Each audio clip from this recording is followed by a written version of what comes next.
Sort of starting to calm down, even the music's died. I don't know what this means, but it's called Pulala Baekwajeom. Pulala Mall. Baekwajeom means mall. We're gonna venture down. So cool, babe. Are you gonna buy something?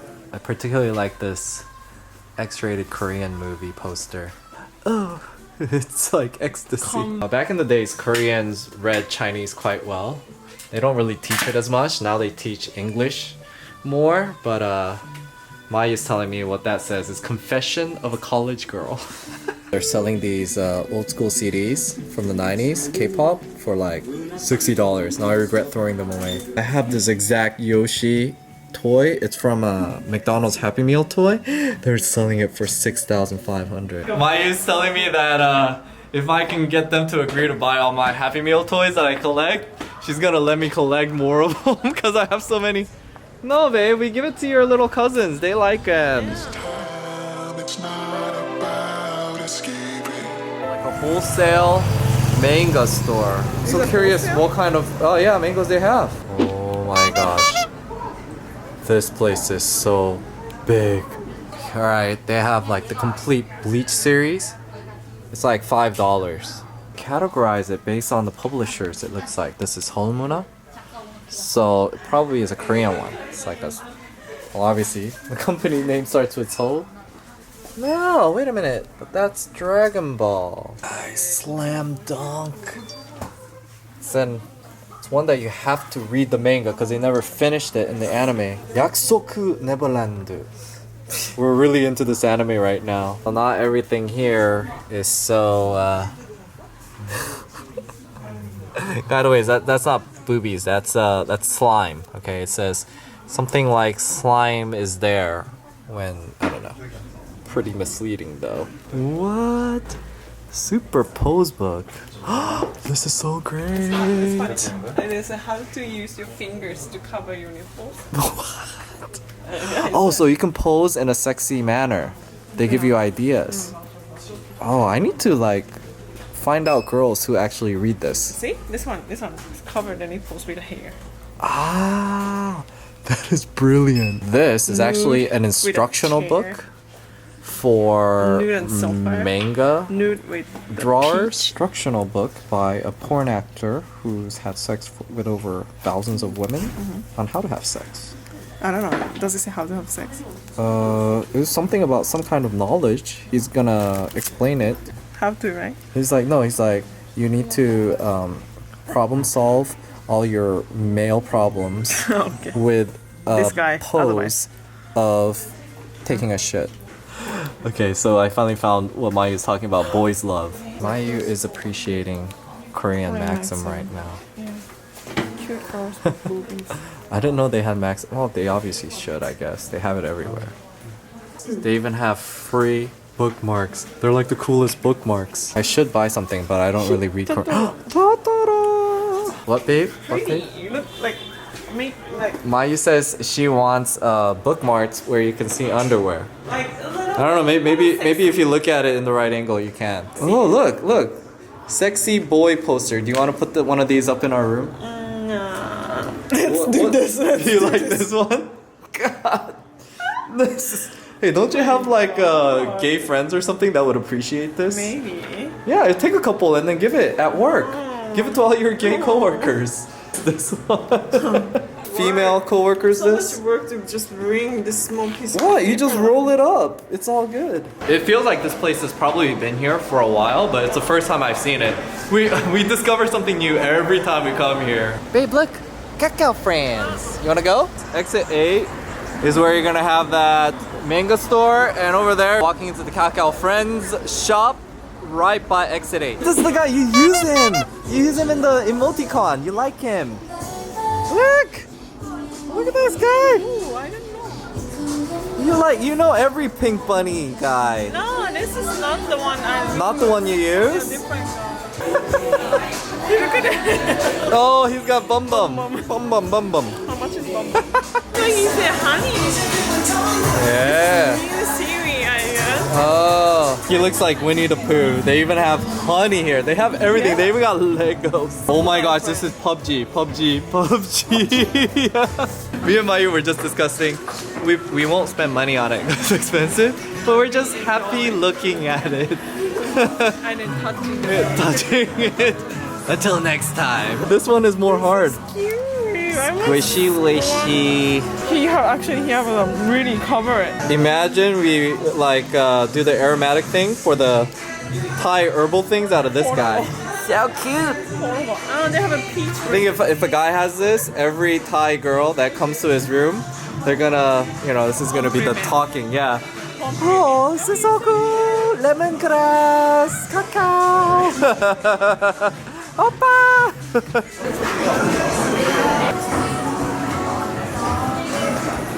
I like this little bunny guy. Boing, boing, boing, boing, boing. No, you're not supposed to.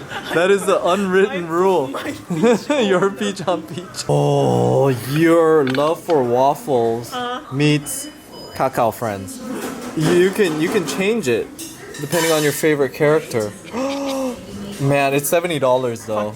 It does not our $3 waffle maker. But peach only have a real peach, no face. I'm hungry. I'm exhausted from cuteness overload. Our heart rate's up. Touching soft cushions. Hope you enjoyed that episode and it wasn't too dorky for you guys. Me and Mayu just love exploring Hongdae because it's particularly catered to younger college students. Not only is the price great, but even the culture there is very, how do you say, sort of geeky.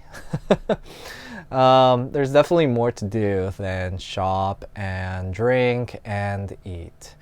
Particularly for us because we like anime and manga, there's just so many things to do in regards to that. You saw us go into a Korean manga store.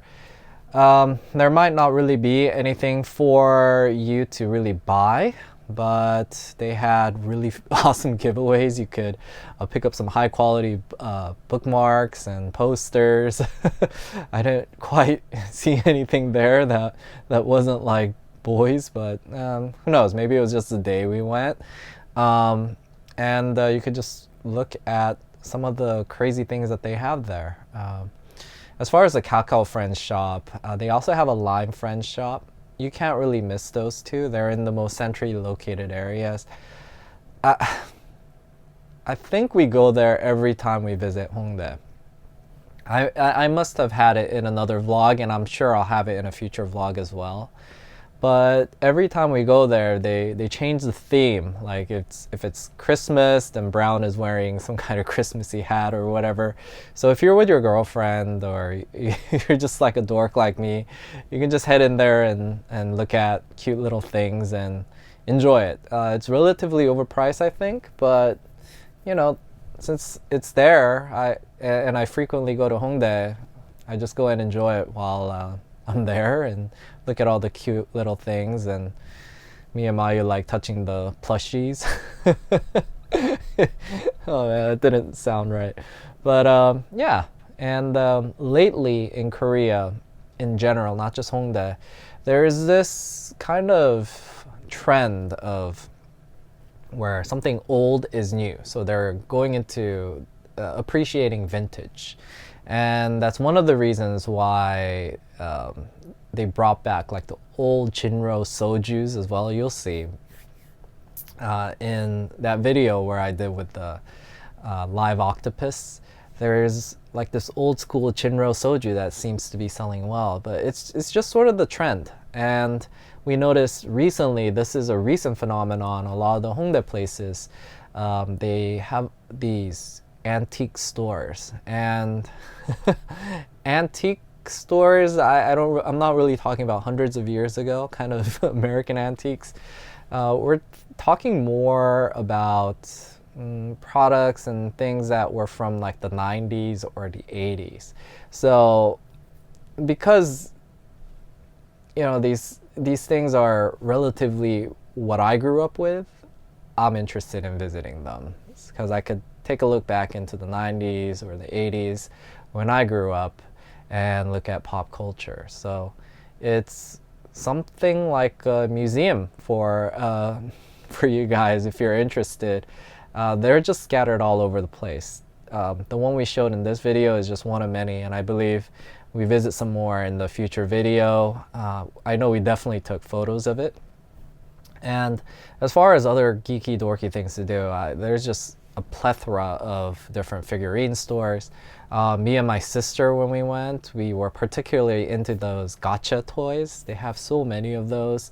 And they have things like a One Piece cafe, which for those of you guys who don't know, it's an anime.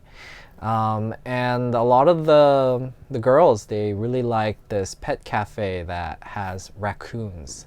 So, I mean, the more you explore, the more you'll find. I'm sure I'll go there again and find something else that's interesting. And even if you know everything already, because Hongdae is such a main area, they keep just switching things up. So there's always something new, even if you already know everything, because there'll be a new store that pops up. That's particularly the reason I think I like Hongdae, because I think it's relatively predictable what you can expect to see in the other two major areas. Itaewon always has, yeah, it's a main area, so they're always switching out stores and they have something new, but they're just generally like Western stores. So if something is trending in America, they'll come out with a dessert cafe with that. They'll just pop up another restaurant, but just with better interior. Or they will, in Gangnam, just pop up relatively gentrified things. I think that's why Gangnam is probably my least favorite. Contrary to, I don't know, now it might be old, but people my age from the States, they're always wondering about Gangnam just because of size Gangnam style. But to be honest with you, there's really not much else there. It's the same gentrified franchises that have taken over, and they're generally coffee shops and such. So unless you're into coffee and bakeries, which you can also find in other locations at cheaper prices, I personally am not the biggest fan of Gangnam. That together with, well, they do have mega clubs and such, but that's in another video for the nightlife guide. But I hope you enjoyed that episode, and definitely comment below if you have any other questions. But I think, yeah, Hongik University pretty much is the heart of modern like pop culture in Korea. So I would compare it to somewhat like Akihabara in Japan. If you're ever in Korea, it's one of those places that you want to check out just to see, you know, modern culture in Korea and what's relatively trending. It usually is there and it starts there. A minor fact that you might not know is Hongik University there is actually a university that is very well known for its art program, and that's why that area has become relatively popular. Not only that, but right next to it there's Ewha University, which is the most famous all-women's university. So that's why sort of the younger generation tends to hang out in that area, and why it's developed into such a heartland. And although Itaewon is the center of foreign expats for a long time, just because the military bases are there, Hapjeong, which is the station right next to Hongik University, is sort of the recently newer trending younger expat location or prime location that they want to live in. Probably also one of the reasons it's popular is because it's on line number 2, which is, in my opinion, the most popular line. I don't know the exact statistics, but it's either going to be line number 1 or number 2. And line number 2 basically circles around Seoul, so it's the most convenient subway station to be. And that's where line number 2 and the airport rail link intersect. So it's definitely an easy place to get to. And if you're ever in Korea, definitely drop by there. That's probably where you'll find me as well. Do you guys see it? Mayu is totally freaking out over there. Why this pin?